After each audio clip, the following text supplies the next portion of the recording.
our third installment, we're going to be taking a look at the most iconic out of all of Edward's movies. It's set in outer space, it has grave robbers, it has Vampira and Tor Johnson. I'm of course talking about the legendary cult classic, Plan 9 from Outer Space.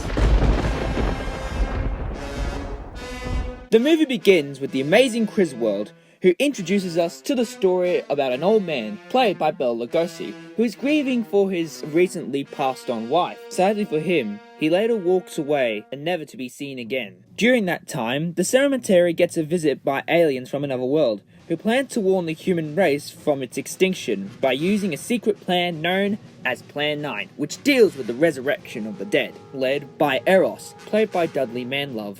The first to be resurrected is the old man's wife, played by Vampira, who's best known for hosting the Vampira show back in the 50s. Eventually, the police arrive to find out what is going on with the whole cemetery, then discovering that Inspector Clay, played by Tor Johnson, was killed by the two ghouls. So the US military tried to take down the flying saucers, but you can obviously guess that their weapons are completely useless against them. Because all you of Earth are idiots.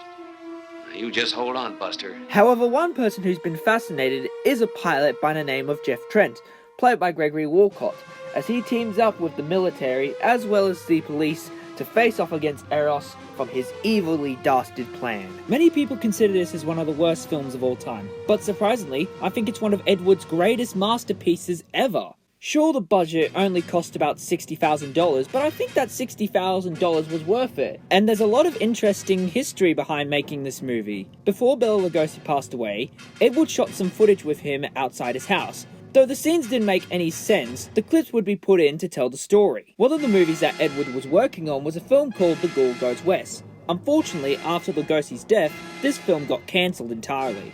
Edward, being a lover of sci-fi, decided to make his own special sci-fi movie, being called Grave Robbers from Outer Space, which was surprisingly funded by the Church of Beverly Hills. Heck, even Edward and his friends got to be baptized so they could make the movie, with Tor Johnson having to doing it in a swimming pool due to his size. The Church of Beverly Hills actually liked the movie, but wanted one simple change, and that was the title of the film, because they thought Grave Robbers from Outer Space was a bit too sacrilegious, so they changed the movie's name to Plan 9 from Outer Space. You know, maybe you guys were right. Plan 9 is a good title. But let's get back to the movie. I think the writing in this film was actually really improved from his last two films. The visual effects may not be the greatest thing, since it's obviously just model ships with fishing wire on the top of them, but it's okay. The effects won't be groundbreaking compared to Star Wars' special effects. Surprisingly, one of the best things I actually enjoy about this movie are the characters. In Edward's earlier movies, the main characters would be fine, as the supporting cast wouldn't be great.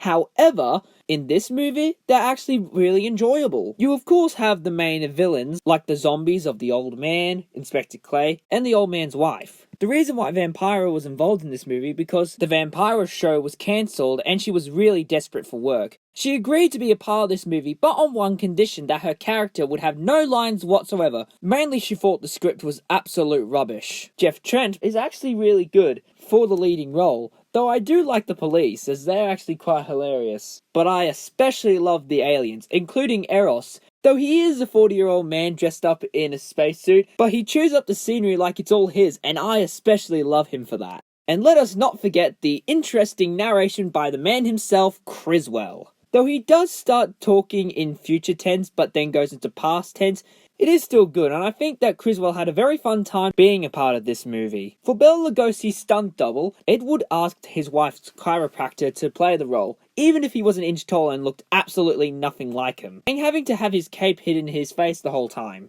It is very noticeable, but you get used to it. Overall, Plan 9 from Outer Space is certainly an enjoyable film. Though it may be laughable at times, but I would recommend it to anyone, either a sci-fi fan or just a fan of Edward's work. But if you're not interested in these types of movies, that's okay. It's just my personal opinion.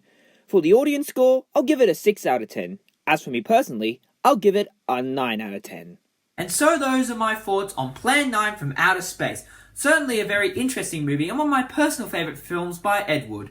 So, join us next time where we take a look at one more movie, and that is Night of the Ghouls.